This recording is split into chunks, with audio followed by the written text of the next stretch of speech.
been said that you can choose your friends, but not your relatives.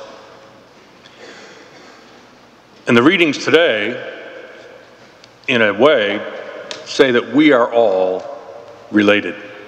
We are all part of the family of God. And since we are part of a family, we have some responsibilities to be carried out.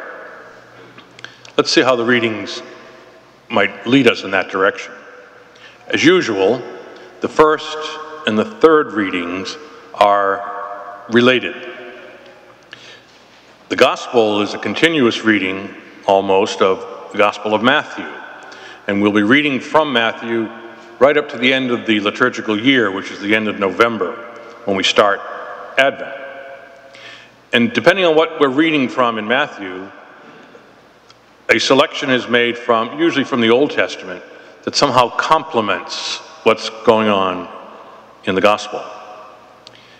So today we hear about the progressive action one ought to take when they are sinned against, or when someone in the family has adopted actions that are contrary to the gospel. Christ has Matthew saying, first, you just go to the person privately. See if the person would change his or her behavior. And if they do, then that's the end of it. You don't go off telling everybody else what the person has done. It's just a private affair between the two of you. But if the person won't change, you're to bring one or two others with you so that they can testify to the facts. And again, if the person changes, fine. If they don't, then it says, bring them to the church. Now that doesn't mean bringing them here, literally into a church. It has to do more with this small community that was developing in Matthew's time. But if they won't listen to the church either, then just forget them. Treat them as if you would a Gentile or tax collectors, people who are excluded, in a sense, from the family. Now, if this were a scripture class, it would be interesting to dissect the passage in greater detail, because it does pose some challenges. But for the purpose of a homily, the gospel is really a story of telling Jesus saying two things. On the one hand, you are indeed responsible for the other's action, or at least to try to correct the other's action. But on the other hand, if the person won't change, then you're really not responsible for the action. And that's really quite the same message that we heard from the prophet Ezekiel. God says to him, I'm appointing you as a watchman for the house of Israel. And whenever I say something to you, you need to say it to the people. If you don't say it, and they don't change, then you are responsible, and you too will be condemned. But if you present the message, and they don't respond, then you will not be condemned. Well, how might this reflect on our actions today? Well, for one thing, we should not assume that we're always the one doing the correction.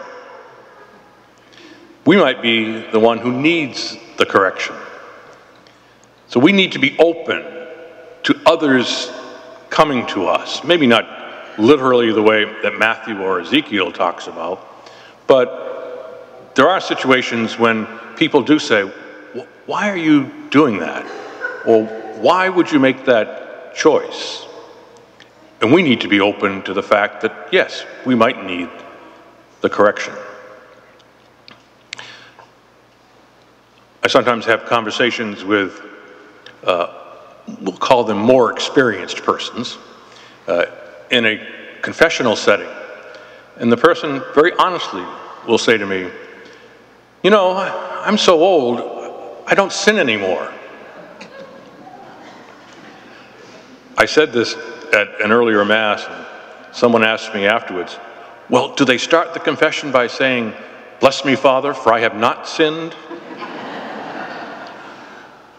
We sometimes get so set in our ways that we don't appreciate the need that we have for conversion, for change, for correction. But at the same time, the readings today do underscore the need that we have to be the corrector, to try to recognize the responsibility we have to encourage change in others. It must be done charitably and reasonably, but it needs to be done. Ezekiel was told, if you don't do this, then you too are condemned. Sometimes we just take the easier road, saying, well, it's not my problem, or he or she is old enough to make their own decisions. True, it may not be your problem per se, and the person might well indeed be old enough, but just as friends don't let friends drive drunk, members of the Christian family don't let other members of the family go down the wrong path without at least expressing some concern.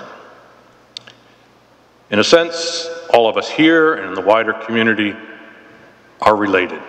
We are part of the family, and both Matthew and Ezekiel urge us to care for the other members by helping them go on the road of discipleship.